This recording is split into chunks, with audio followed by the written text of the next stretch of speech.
Here at Paddy Power, we're the home of the Money Back Special, with some incredible offers every single week. Check out the website or app today. Terms and conditions apply. 18 plus begambleaware.org. Hi there, welcome along to the Racing Post Weekend Postcast. It's Bruce Millington, Graham Rodway, David Jennings and Paddy Power's Darren Hughes. It's Shergar Cup Day. Excited for the Shergar Cup, G-Rod? As always, yeah. One of the highlights of the year, isn't it? Is that genuine? No, of course not. DJ? No, hate it. Yeah. I don't hate it, That's a bit harsh. Yeah. I mean, I haven't heard of it. I haven't heard of loads of the jockeys. What's the betting interest in it like, Darren? It's like any other Saturday, Bruce. I think. Well, it's not like any other Saturday, is it? It's not like Ebor Day, is it, or Derby Day, or Grand National Day? Well, no, sorry, but that's what I mean. It's not a necessarily exceptional Saturday. It's like a bog standard Saturday. Punters will win and they'll punt away. I don't mind it. I think I'm not falling our head over heels for it, but it's something a bit different. And it's no harm for racing to do things a little bit differently every now and then. I agree. I went to the Shergar Cup a couple of years ago, and I was like the most sceptical person of the Shergar Cup ever. And I had the most fantastic day. It was a really good day. What were playing off the racing, or because there was some 80s band playing afterwards. They had like an 80s, they had like a lineup of great ex-80s artists. Do you know what we've got this week? Jessie J, isn't it? Yeah, and Go West. And Tiny Temper as well. Yeah. Yeah, because I looked up actually to see which bands are playing at Chelmsford as well, which is actually my local course. And they've got some Queen tribute on afterwards. And I thought, Queen or the band? The Queen? No, the band Queen. Okay. Yeah, some tribute, about one of the better tributes on. And I thought to myself, should I go to Chelmsford and watch Queen? Or should I make a trip all the way across London, which is miles from me from Chelmsford, to go to Ascot and watch Jessie J? It's a real toss-up. Forget the racing. It's all about find out about what you decide to do later. Sorry? It's all about the money. It's all about the money.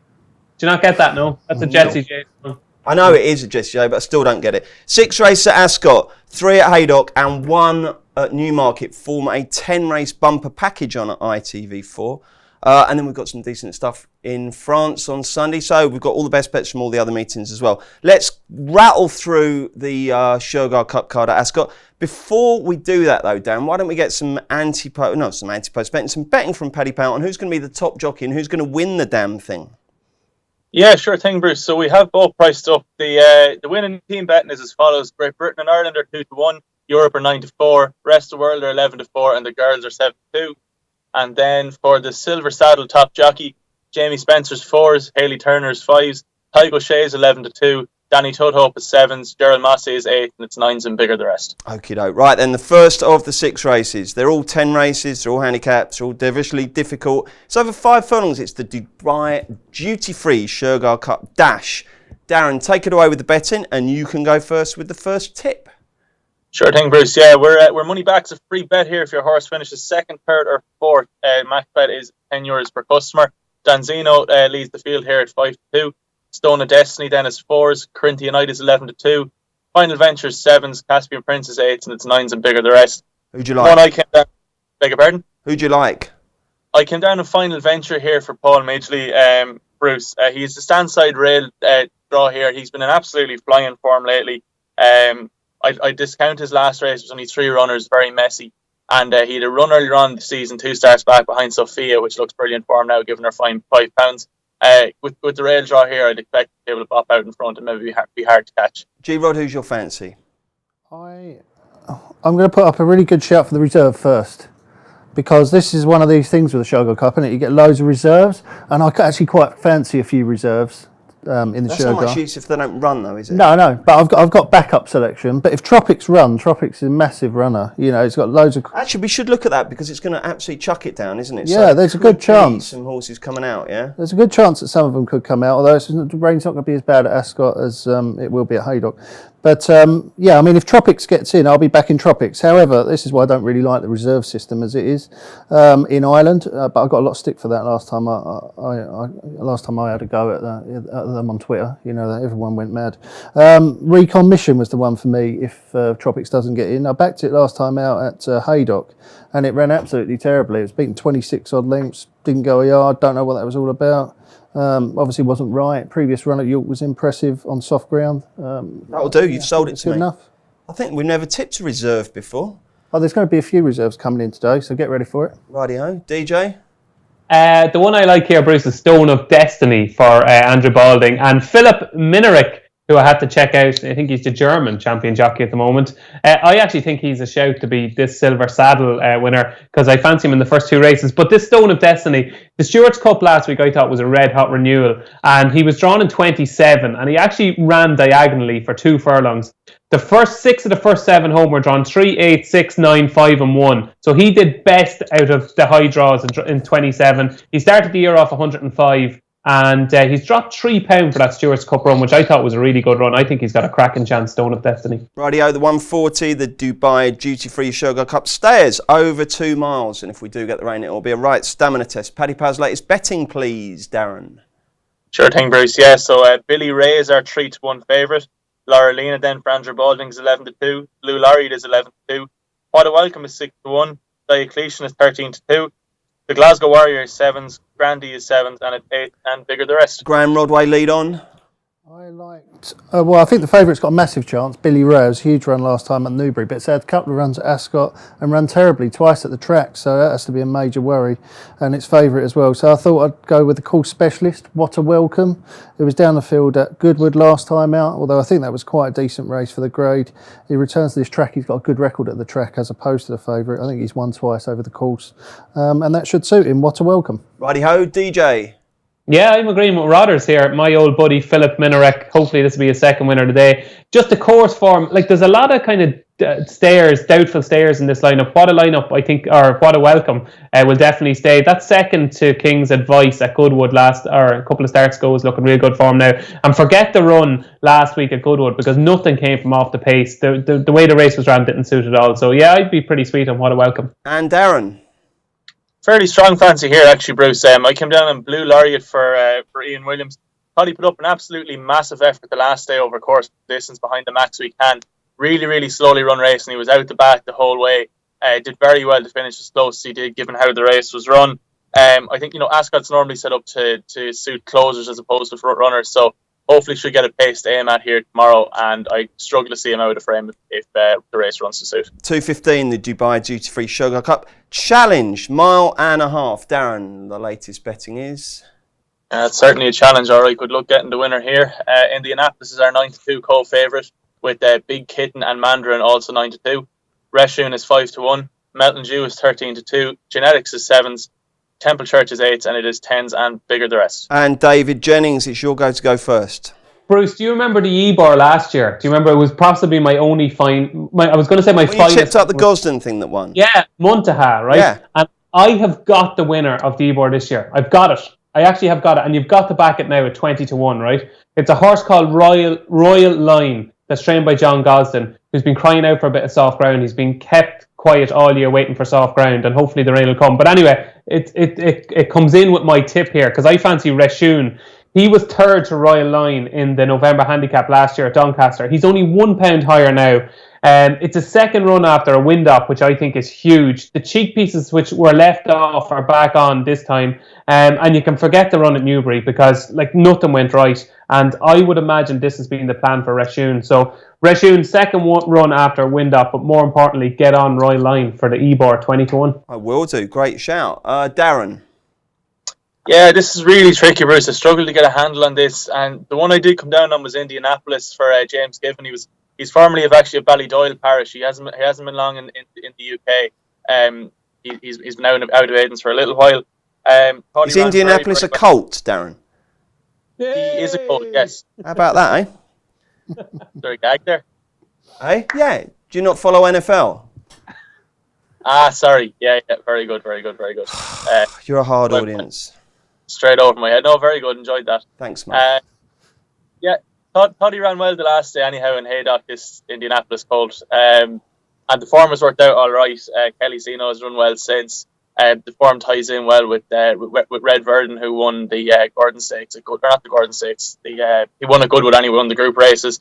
I'd actually give this lad a crack at the stairs. I wouldn't have minded seeing him over the 2 miles, but if he gets a strongly run race here with cheek pieces to sharpen him up, because he finishes out his races really, really strongly. He's running a more on flatter track than Ascot, so I'm hoping the stiff uphill finish here will suit him. Lovely stuff. Graham Rodway, got strong fancy here? Fairly strong. I wasn't that sold on Indianapolis. I thought that it was between. Well, actually, I thought Mandarin was going to win, and then I scrolled through the prices, and I was like, oh, there's also in there that actually beat Mandarin 3 runs ago at Sandown, and he absolutely trounced him as well on soft ground, which it might well be. And he was trying to give Mandarin £5 that day, I think he was, and now he's giving him £1. So he's actually better off, and he slammed him anyway. So I don't really see how you can back Mandarin at a much shorter price than Badenskoff, who's the one that beat him at Sandown. This one was very disappointing last time. That's why he's a massive price. But it was on good to firm ground. All of his best forms on soft ground. Hopefully we get the rain. Good to soft? Well, I've seen varying forecasts between sort of 1 to 5 mils. I reckon it'd be a good on the soft side of good. It never gets that bad at Ascot, does it? But that'll be all right for Badenskoff. He didn't go on that good to firm ground. I mean, he really didn't look good on it. I think he's well worth another chance, Badenskoff. He's a double figure price, 14 to 1 to like that. Right, next up then, 250 is the Shergar Cup mile. Over a mile, believe it or not. What's the latest betting, Darren? We are Power of Darkness 10 to 3 for Mark Tregonning. Via Serendipity's 4 to 1. Another bat is 7s. Zwayan is 8s. Original Choice is 8s. Warif is 8. And it is 10s and bigger the rest. And who wins it, Darren? I found this the toughest race out of the 6, Bruce. You're allowed to say no bet. No, the one I did come down on, just because of the weather forecast, was another bat. He's some good form on ground with a bit of dig in it. He doesn't need it like a bog grant, and just take the sting out of it. He's run very well here when he's gotten his conditions. He ran well in the Pat Eddery Stakes in 2017, and he ran very, very well in the Balmoral here last October on Champions Day. So he clearly does like the course and distance. If enough rain falls, I would be disappointed if he wasn't thereabouts. Graham, who do you like? Yeah, I agree with Darren. Another bat. Was 8th last time out behind Raising Sand at Ascot on the wrong side of the track. I think it was 3rd or 4th on that side of the track and was making up ground hand over fist. That would have been a much stronger race than this. Don't know a hell of a lot about the jockey Jamie Carr, who's a girl, but hopefully she's up to the job. Another bat. That's one problem with Shergar Cup. It was designed to have the best jockeys from around the world, wasn't it? And we've got a lot of jockeys here you would have to know a lot about international racing to have heard of. Don't you think it's a bit of a problem with this? It is this year, isn't it? They have had top riders before, but they've even got a £3 claimer over, haven't they, from Japan this year? So, I mean, we could have thrown in a £3 claimer. I don't know. It's very bizarre, isn't it? Maybe they're struggling to get the top guys and girls. Who knows? David Jennings, who wins the mile?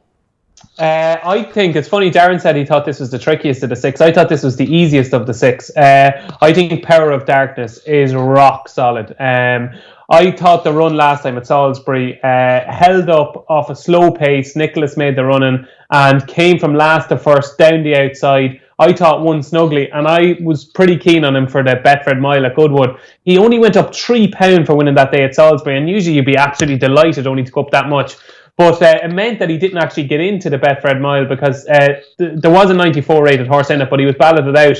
And I can't believe he's only gone up £3. This is a stakes performer running a handicap, and to me, he'll get to 3 figures easily by the end of the season. Marcus Tregonning has always talked about him as a potential group horse, and he's a good win record as well. He's won 3 of his last 5.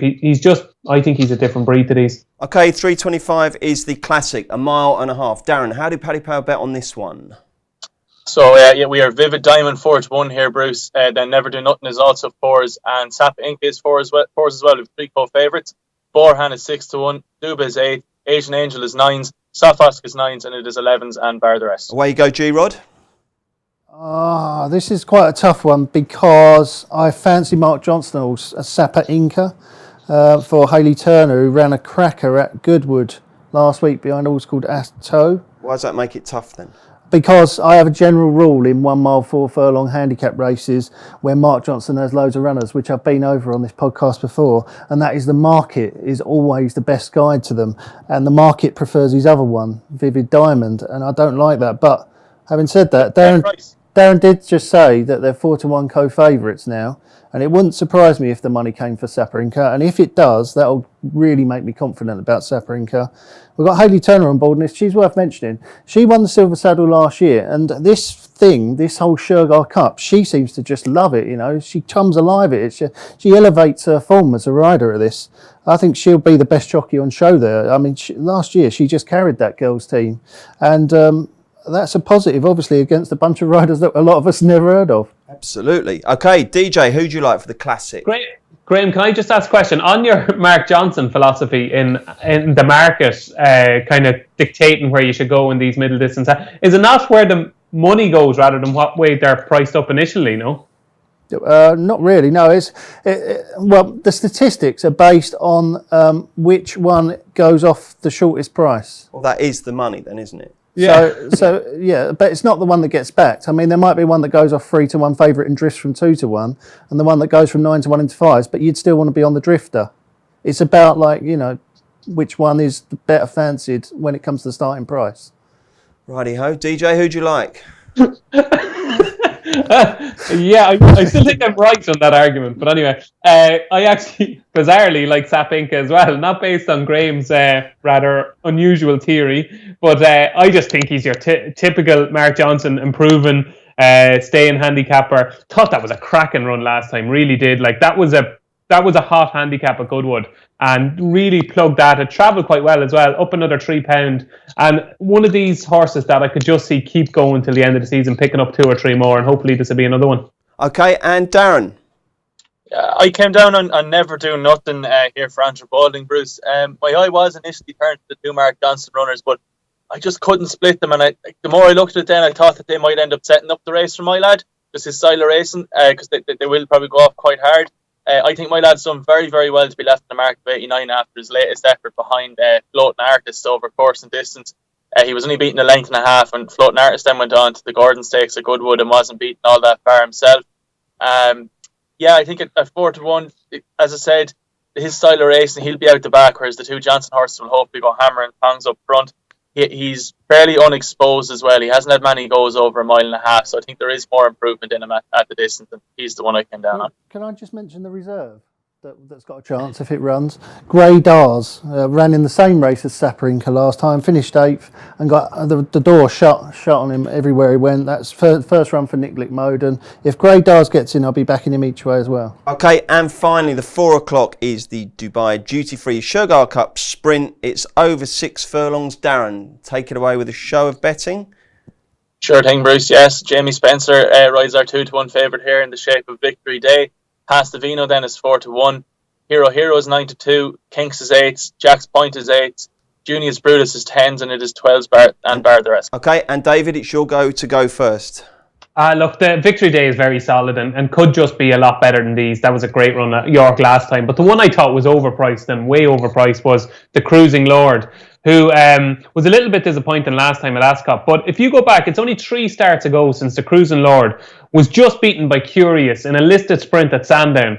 And in the context of this race, I think that's quite good form. If there is rain, I don't think that's going to bother the Cruising Lord at all, because that day at Sandown, the ground was soft. So the more it rains, the more his chance improves. And my old buddy, what the hell is his name again? Philip Menarek.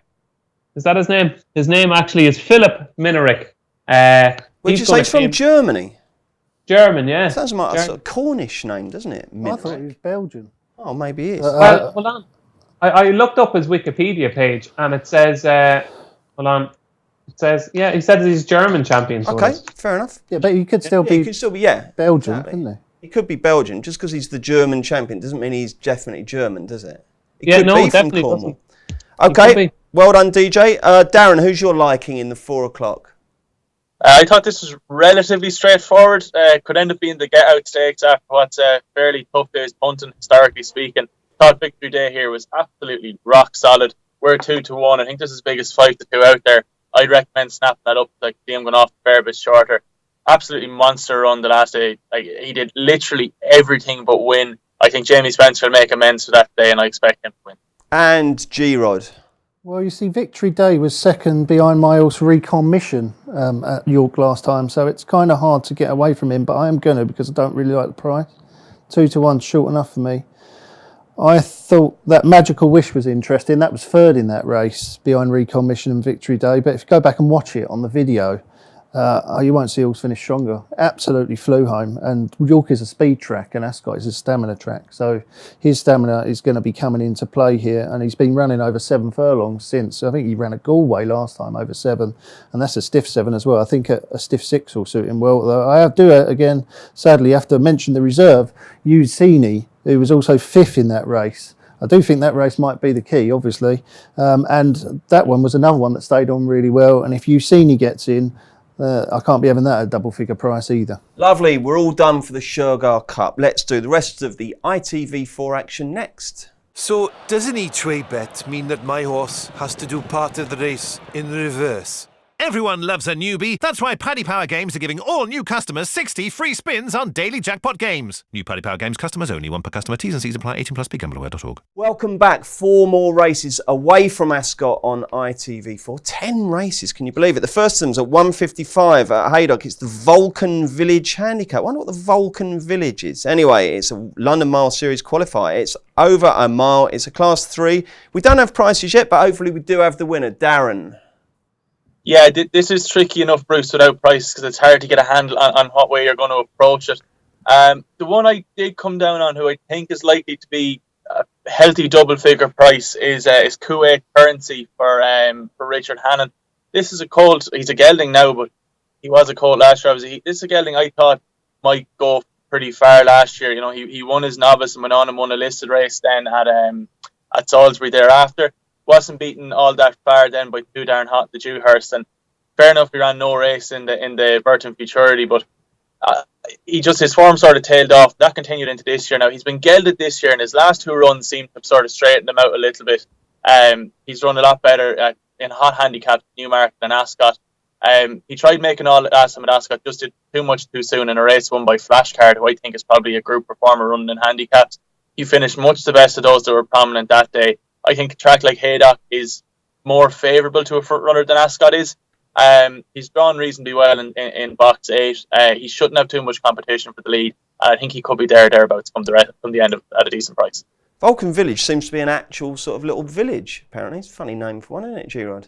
Something called Vulcan Village? It's really weird because that sort of caught my eye as well when I was looking at the race. You know, rather than the horses, I thought, what a strange name for a race. Yeah. You can actually have the property for sale in Vulcan Village. Anyway, you want to know what's going to win it? Yep. Mayfair Spirit for Charlie Fellows has won last 2 starts over course and distance. Now, this is what's interesting about this one, is Haydock.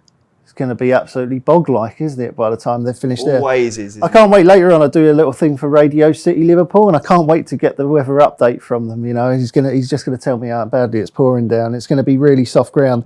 Now, last 2 starts, Mayfair Spirits won at the course on good to soft ground, but we all know when they say good to soft at Haydock, probably more like heavy, isn't it? You know, so he's going to absolutely love it, and it's such a weird track. I don't know why, because it shouldn't be, should it? It's just a basic configuration, but some horses seem to love it there. Do you remember that thing over jumps that's absolutely unbeatable? Bristol Demai. Yeah, it's unbeatable there, isn't it? Do you remember that thing? I remember my racing knowledge isn't as good as yours, but I know Bristol Demai. Well, that horse is a perfect example of horse just loves Haydock, and Mayfair Spirit's won the last 2 there. I mean, if the ground comes up soft, only so many of these are going to handle it, and Mayfair Spirit will be one of them. That's unbelievable, wasn't it, DJ? Have you ever heard G-Rod so animated about a tip? That was extraordinary. You came alive there. I really like Haydock's card, actually. Blimey. Yeah, a lot more to come. You, man. That was great. DJ, do you have anything to add there? You can't really take G-Rod's tip on after that, can you? No, absolutely not. Like, you're going to be delighted here because this will take about 10 seconds. I just thought Club Wexford was the most solid option. Another of Graham's favourite phrases. I thought it did well not to go up for finishing so close at Chester last time. Drawn in stall 1. And just guaranteed to be in the frame, but not one of my strongest fancies on the day. What happened to that solid option last week, DJ, that you put up at Galway? To be fair, what happened to that? Fair, DJ, you did call that. You said that would be a real camp comedy bandbox of a race. The thing that York Hill won. His solid option was very solid, but found one too good. What a surprise. Yeah. That's what happens to solid options, isn't it? 2:30 at Haydock, the British Stallion Studs EBF Dick Hearn Stakes for fillies and mares over a mile. Darren, we got some betting, haven't we? We have indeed, Bruce, yeah. So Miss O'Connor for William Haggis is our 2-1 favourite. Feliciana de Vega for your old pal Rafe Beckett is 11-4. Muchley is 9-2. Contrive is 8-1. Agincourt is 11s. Red Starlight is 11s. New Day Dawn is 12s. Ardientes 12s, and Made for Life rounds them out at 20-1. This is the most interesting race of the day for me, David Jennings. My tracker has thrown up 2 horses in Muchley, who ran really well recently, and I like very much. But Feliciano de Vega, you know what I like about these Vegas of Rafe Beckett? I think this is first run of the season. This could be decent. But there's a buzzer from William Haggis's yard as well at the head of the market. So not quite sure what to do. Help me out. Yeah, well, I did. I was actually working in Goran, and I did the analysis for when Miss O'Connor won for Johnny Feen. First time out in May. It was sold afterwards to what do you call them, Lale Stable or whatever the colours of One Master. But anyway, with Miss O'Connor, that was a good maiden. Romantic Proposal has left the form then since, and it hasn't worked out that well. Since then, that race at Nottingham on soft ground, like to win any race at Nottingham by 11 lengths is a hell of an achievement for Miss O'Connor. I'd say she's pretty good. But I'm like you, like this Feliciana de Vega, when I seen the entries, I just presumed that she would probably be favoured because she looked exceptional, I thought, at Deauville.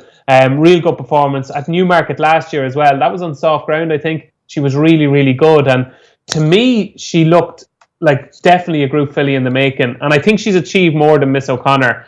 And given that she's unexposed, she likes soft ground, the rain should come in time, she's trained by Rafe Beckett. What could possibly go wrong, Bruce? You're absolutely right. Well done, DJ. 1 vote for King Rafe. What have we got from you, Darren? Yeah, same again, Bruce. To be honest, I kind of thought that she would be favourite looking at this, just given her profile. Like, fair enough, Miss O'Connor, visually speaking, has been impressive, but I'm always very wary of trusting a wide margin victory on soft ground like she had at Nottingham the last time. She was sent off 2-5. Like, what did she really achieve there? Feliciana de Vega has a listed race in the book already. Rafe is flying. Yeah, I'd have these two. I'd have her much nearer in price to Miss O'Connor's price at the moment, and she's the one I'm going to side with. Come on, G-Rod, you know it makes sense. Feliciano de Vega. I suspect when Darren and his mates down at Paddy Power go back and price this race up properly, as they said last week, Feliciano de Vega. Darren, by the way, that was Niall. Niall said, last week. I suspect Feliciano de Vega might be favourite, and I think she'll win. I mean, what's wrong with her? She's unbeaten in 2 starts. She absolutely bolted up on soft ground first time out at Newmarket, looked exceptional, and then went on to win at Deauville. Looking like there's loads more to come. I watched Miss O'Connor last time at Nottingham. She won by a mile, but she wasn't really on top until late. And when she just powered on in sort of dour, sort of staying like, I didn't think she looked anything special. Obviously, that might come into it if it gets really heavy at Haydock, but Feliciano de Vega should be too good for her, and I think she will be favourite. Full house for Feliciano de Vega. The 305 is the Rose of Lancaster Stakes. Over a mile, 2.5. And how do Paddy Power bet on this one, Darren? Competitive little affair here, Bruce. Yeah, we are 10-11 for 10-11 a day. Wissa Hicken then for Frankie and John Gosling is 9-2. Raise You is 9-2. Hondas is 11-2. Waddle Saf is 12s. Surrey Thunder is 16s, and Lunar Jet rounds them out at 50-1. This is tough, isn't it, G-Rod? It's the best race in terms of quality of the day, isn't it? I mean, Ad Abe, I wasn't that impressed with last time. Wicker Hisson obviously has been going on and being the king of the all-weather, but you know his last run on turf, he absolutely bolted up in the Cambridgeshire, didn't he? So, who takes your fancy? Yeah, I thought this was easy. Oh, great. Adabe, no, I couldn't have him. I mean, short price. Very disappointed with him last time at York. It was disappointing, wasn't it? I know he had the door shut on him a fair way out, but I thought he should have won. You know, I mean, that race was there for him to take. He'd already beaten the winner, Elikam, at Ascot. No reason why he shouldn't have beaten him again. The ground went soft. I was very disappointed with him. Wissy Con's King of the All-Weather. Couldn't have him if it come up really testing at Haydock. There'd have to be a massive question mark about him acting under conditions. And Pondus is an absolute certainty. I mean, James Fanshaw's runner, last time out at Haydock, sorry, it wasn't at Haydock, it was at Newbury, on soft ground behind a horse called Fox Chairman, who I'm told is the business. They like that, don't they? I'm told it's the business. Yeah. And Pondus was well beaten by Fox Chairman, but at the line was coming back really strongly, shaped as though he wanted a stiffer test. Now, he hasn't really got that here. He's only got an extra half furlong. However, as we've already said a million times, the ground is probably going to be extremely testing at Haydock, and that should bring his proven stamina into play. I think if he repeats that run from last time out against Fox Chairman, he'll easily beat these two at the top of the market, and he's getting weight off them as well as a 3-year-old and an improver. I really like Pondus. Do you like Pondus, DJ? No, I completely disagree with both of you. I don't think there was anything wrong with a Deb's run last time at all. Like your tip in Pondus is rated 105. Like a Deb finished in front of horses rated 114, 120, 109, 112 at York. Beat them convincingly. Was just beaten by a horse who basically just blossomed on the day and got the near side rail. Ellercan was very impressive. A horse that had the potential to produce a performance like that. And I think Adeb ran to his mark. Like he's that's what he is. He's a very good horse that's going to be beaten by something out of the ordinary. And on that day, Ellercan was out of the ordinary. I think Adeb is absolutely rock solid here. I really do. Rated 114. Like Pondus has a long way to go, even on that Fox German run, to reach the level that Adeb has reached already. And I think the booking of Richard Kingscote is a real good booking as well. Would you believe, right? In his career at Haydock, right? If you backed every single one of his rides at Haydock, he said 577 rides at Haydock, you will be £86.41 in profit. He's had 106 winners from 577 rides at Haydock. 80 finished second and 72 finished third. So basically, half of his rides at Haydock have finished in the first three, which I think is incredible. I just think he rides the track better than everywhere. And Graham, I think you've got this race completely wrong. I think Adeb will easily beat Pondus. It'll be interesting. Two very strong cases there. DJ's absolutely crucified the Pondus selection. Come out with a great stat on Richard Kingscote. So Darren, you've got the casting vote. What do you think will happen here? I'm rating you into DJ before you came to me. I couldn't echo more what he's at. Like literally everything down to the stat and Richard Kingscote. That's an unbelievable booking for this horse at this course. I think this is so straightforward. Like we're 10 to 11. We're sitting way under the market at that. There's 6 to 5 and 11 out there. I'd be saying snap that up. I think this should be 4 to 7, 8, 13, more so, or even shorter again. Really, really straightforward. Soft ground, Haydock, Richard Kingscote, best form of the race, best horse of the race, win. Have they talked you out of it, G-Rod? Well, I put it to them both that Adeb can run to 114 here and won't win. Okay. We'll move on to Newmarket, where it is the German Thoroughbred.com Sweet Solera Stakes, some group action, Group 3 for the fillies, over 7 furlongs. Darren, how did Paddy Power bet on this one? So we are 5 to 2 Ultraviolet. Light Blush then for Charlie Appleby is 10 to 3. West End Girl is 9 to 2. Dark Ladies 13 to 2. Ramsey is 8 to 1. Sofika is 8 to 1, and it is 14s and bigger the rest. Tricky old test. Darren, it's back to you to go first. Yeah, the one I came down in here was Dark Lady for Richard Hannon and Pat Dobbs. I know DJ's a fan of her as well. She mentioned her in the podcast before. I thought she was scandalous unlucky the last day. Like she was caught in the pocket at a crucial time over 6 furlongs, and then by the time she got out, she was just a little bit tapped for toe. Like if you go back to her win on the all weather, like won by 5 lengths. She was just so impressive that day. Like she won that like a group horse in the making. I think the step up to 7 furlongs here is going to suit absolutely perfect. You have the 9 runners here, so you have your each way. Cannot see her out of the tree, but to be honest with you, I really fancy her to go and win the race. I think she's a filly of really, really high quality. Very strong thoughts there from Darren. G-Rod, are you equally strong on this one? No, I don't agree. I think Ananya is the one. Peter Chapel-Hyam, remember him? Of course I do. Christ, do you know Bristol Demise? Do you know Peter Chapel-Hyam? Yes, I do. You asked me who Shergar was earlier. He used to train winners. He did train winners at Derby once, but that's not twice. Yeah, twice. Yeah. What was the first one? Do you remember? Rodrigo de Triano. I know, authorised, was it? And I know. Authorised. That was his. Of course it was. Yeah. Yeah, no, I went Dr. Devious. Anyway, he's got one in here called Ananya, who won a novice auction race over the course and distance last time. And I know that sort of race don't stack up well usually in this sort of company, but you know, it was so impressive. It absolutely flew home, this horse, under Brett Doyle. And I can't really understand why Ananya's such a big price. I think it is the connections, the Brett Doyle and Peter Chapel-Hyam. I think the fact that they're a bit unfashionable nowadays means that we're going to get a better price than we should do about Ananya. Okay, lovely. DJ, who do you like? Oh, Bruce, I can't wait for this race. I really can't. I think the bookies have got this completely wrong all week. I really do. Echo everything Darren said about Dark Lady. I think she could go off favourite. That's how much support will come for her, because It was blatantly obvious. I don't know if the layers were watching the race at Ascot. She was so unlucky that day. Nothing went right. It summed up Brian Moore's season, really. He went for a gap at close. He went for another gap at close. He went for another gap at close. Like, she finished full of running that day behind Under the Stars. The fact that Richard Hannon has won this race 2 of the last 3 years tells you all you need to know.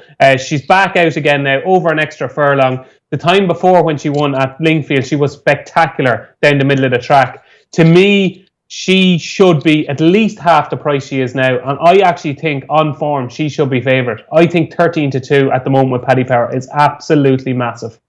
Darren, I love the bit from DJ there where he said, I don't know if the layers were watching. Do you ever watch any of these races as a professional odds compiler? I'd assume you do. I don't bother generally. I don't really like racing, to be honest. Right then, what else have we got on Saturday? We've got the rest of Haydock, we've got the rest of, we haven't got the rest of Ascot, we've done all of Ascot. Rest of Newmarket, they're racing at Redcar, at Chelmsford, at Lingfield, and over in Kilbeggan, and there's a meeting in Scotland at Ayr. Right then, G-Rod, the new rule is you write down all your other tips so we can whiz through them nice and quickly rather than trying to find where they are. How many have you got for us? I've got 3, and I have written them down. Okay. And the first one is at my local track, Chelmsford. Now, if you remember, I do like you have got the worst writing I've ever seen. I mean, what on earth is that? Well, I understand it, but okay, well, just I as do well. that. Does anyone use a pen anymore No, nowadays? I must admit, I've found the quality of my handwriting is totally degenerated. Yeah. You never write anything, do you? My missus is a teacher, and she is absolutely disgusted with my handwriting. She says her 6-year-olds write better than that. I'm surprised, it's abysmal. Anyway, right, what have we got first? We're going to the 2:10 at my local track, Chelmsford. Now, I do like a winner at Chelmsford, and my tip there last week won nicely at 8-1. So let's hope that this wins. And it's Beautiful Gesture for Cole Burke, who was a good third last time out at Nottingham. It's going up in trip, should be suited by the all weather, and has got a cracking draw in stall 2. You do need a low draw at Chelmsford.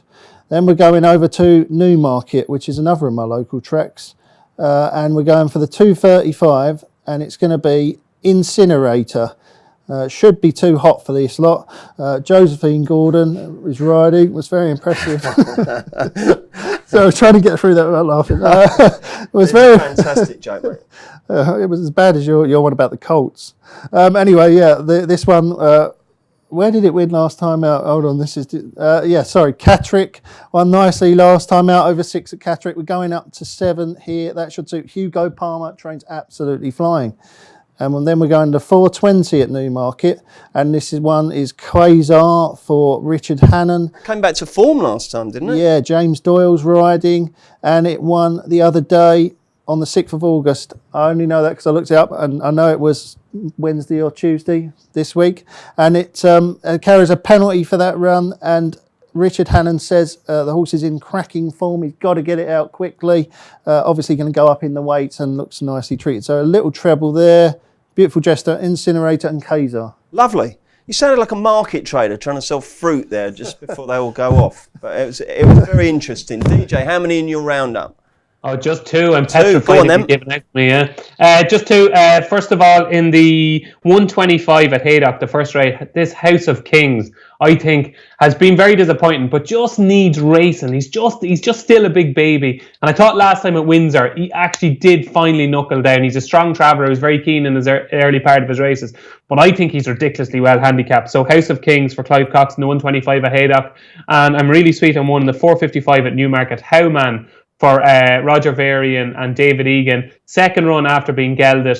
I think it's well handicapped off 81. Ran well, just needed the run at Newcastle on its return from a 330-day break in June at Newcastle. I think he could be a good bit better than his mark. So Howman in the 455 at Newmarket and House of Kings in the 125 at Haydock. DJ, I'm going to test your knowledge of English colloquialism here. Which part of England are you from if you say Howman by way of a greeting to a fellow human being? Yorkshire. No. You actually mentioned it in your explanation for the race. Oh, did I? Newcastle. Yeah. Newcastle. That's what Geordie say. Howman. Right then, Darren, who's in your roundup? Do you know when I'm trying to do an impression of an accent? The only way I can do an impression is by saying the word. So if I'm doing an impression of Newcastle, the only word I can say in a Newcastle accent is Newcastle. And the only word I can say when doing a Liverpool accent is Liverpool. I just thought you should know. That was the worst Scouse accent I've ever heard. Darren, who's in your roundup? I've just the three, Bruce. I'm actually heading to my local track for my first one, the 7:35 in Kilbeggan. Make My Heart Fly in the beginner's chase there. I won't go into too much detail, but I think the market is going to be made by Eamon Hyde for Rachel Blackmore and Henry de Bromhead. He's getting £7 off them. Ran very well in Galway there last week behind Wicklow Brave and the graded novice chase there. I'd expect her to take another step forward here, and you should get a decent price with Eamon Hyde making the market. Second one then, heading up to Ayr for their closer at 8:25. It's a 1.7 mile handicap. Jim Goldie runs 2 here, and it's his probable second string that I kind of like, in the shape of Elite Icon. He had a couple of runs back, was behind Lever du Soleil over at the same course, and that looks pretty decent form now. Gavin Cromwell's charge have gone in a couple of times since. Back into a classic company here. Soft ground suits. Megan Nichols has taken a very handy £3 off, and she's riding out of her skin lately. The last one then is a bit of a speculative one. The 5 o'clock in Chelmsford. It's a 10 furlong classic handicap, and the one I came down on was Tersal for Sean Keithley and Josephine Gordon. 6 duck eggs in a row in terms of form wouldn't exactly inspire confidence, but I just don't think that tells the full story. Last run at Chelmsford was over 1.6 mile, and I just think that was a little bit too far. He was very free early off a slow pace, and came there looking like he was going to half threaten and just faded out of it again over a distance that was too far. Time before that at Yarmouth just gave away his race at the start, lost 10 or 12 lengths, and that was him dust. I think 10 furlongs on the all-weather with a strong pace. You have the likes of Outlaw Thorne in here who's going to make this a really, really strong pace, hopefully. If he breaks okay and settles okay, I just think there's a race in him off a career low mark. You're going to be looking at 25 or 33 to 1 on this lad. What's his name? Tyrsal, Tyrsal. Tyrsal, 33 to 1 tip. Wow. I don't know. There's no prices yet now, so I can't. But you reckon he will be? Yeah, and possibly bigger again. Tremendous. They had a winner at Chelmsford last week together as well, I think. Sean Keatley and Josephine Gordon. Yeah. Good. Yeah. Let's get the naps. This will not be beaten. Darren Hughes. Lou Laureate in the 140 at Ascot. Graham Rodway. Pondus, 305 Haydock. And David Jennings. Dark Lady, 345 Newmarket. Well done, lads. Back with Sunday next. Check out Paddy's Rewards Club. Simply place 5 bets of £10 or more across any sport in a week, and you'll get a free £10 bet then next week. T&Cs apply. 18+. BeGambleAware.org.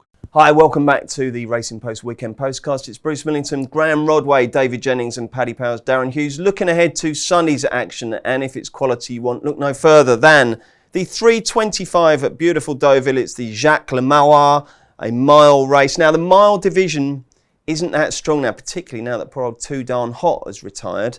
But it should be a competitive old heat, this. You've got some betting for us, Darren? Absolutely, Bruce, yeah. So Watch Me is our 11 to 8 favourite. Romanised then for Ken Condon making the trip over is 11 to 4. Shaman is 5s. Study a Man is 6 to 1. Line of Duty is 10s. Granias is 14s. Success Days is 20s. And Vocal Music rounds them out at 33 to 1. Who'd you like, DJ? I like the favourite, Watch Me, Bruce. I thought she was absolutely exceptional in the Coronation Stakes. Like, she travelled like the best filly in the race. She quickened like the best filly in the race. To me, she looked an absolute star, and I don't think there's any stars in here. Like, what sums it up is Romanised, who's a pretty good group performer, won a Group 2 last time, 11 to 4 second favourite to win a race. He finished 5th in, well beaten by Alpha Centauri. He needs it like a runway as well, doesn't he? Yeah, I don't think the ground is going to suit him at all. Like, I just think Watch Me could be exceptional, and the rest of them are moderate, so it's pretty straightforward. I would love to see Romanised win, because Ken Condon is probably my Rafe Beckett for you. And he's just an absolute gentleman. He's such a nice guy. I'd love to see Romanised win. But to me, Watch Me just looks so superior to the rest of them. Watch Me, a strong selection for DJ. Who do you like, Darren? Yeah, I was actually quite sweet on Romanised, but I just see here the ground is good and soft over there. And that just puts me off. Like, I said it already on the podcast. I think Queen Anne at Ascot was absolutely cracking form. Like, pretty much everything out of the front 5 or 6 has either won a group race or come very close since.